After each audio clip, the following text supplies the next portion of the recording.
সকালে ঘুম থেকে উঠেই রান্না করতে ইচ্ছা করে না, কিন্তু দুপুরবেলা যে টাইমে আসি সেই টাইমেও রান্না করতে ভালো লাগে না, কারণ আমার দুপুরে বাসায় আসতে আসতে প্রায় 3:30 পৌনে 4টা বাজে। তো তখন এসে তো আর ভাতই রান্না করতে ইচ্ছা করে না। তাই সকালবেলা যতই মন খারাপ থাকুক বা ভালো না লাগুক, কিন্তু রান্নাটা আমাকে সকালেই করতে হয়। তো আজকে হচ্ছে খাসির মাংস রান্না করছি। খাসির মাংসটা কষানো হয়ে গেছে, তো এখন হচ্ছে আমি আলু দিয়ে দিব। মাংসতে দিয়ে দিলাম আলু, আর সাথে দিয়ে দিলাম কোয়া কোয়া রসুন। রসুনটা আমার আস্তে দিতে ভালো লাগে না, কারণ রসুনের ভিতরে দেখা যায় যে পোকামাকড় থাকতে পারে। তা আমি হচ্ছে সবসময় কোয়া কোয়া করে দিই, যে ভেঙে দিয়েছি। এই চুলায় বসিয়ে দিলাম চিংড়ি মাছ দিয়ে করলা ভাজি।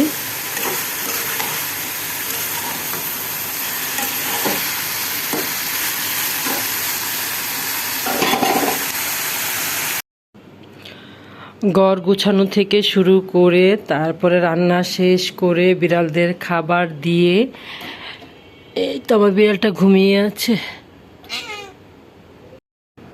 আর আমার এই বিড়ালটাকে বাথরুমে নেব, বাথরুম করবে সে, তারপরে তার খাবার টাবার দিয়ে তারপরে আমি বাসা থেকে বের হই। তো বাসা থেকে বের হতে গেলে একটা মহিলার সব কাজ শেষ করেই কিন্তু বাসা থেকে বের হতে হয়।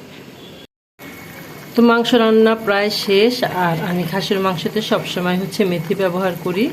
তো এখন দিয়ে দেবো আমি মেথি গুঁড়া করে রেখেছি। মেথি না দিলে আমাদের ঘরে কেউ খাসি মাংস খেতে চায় না।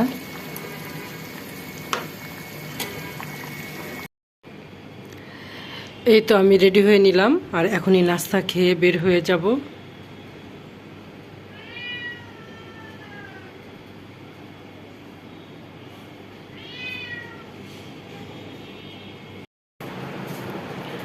তো সকালের নাস্তায় আজকে খাবো নুডলস রান্না করেছি, সাথে একটা ডিম দিলাম, এটাই খেয়ে যাব।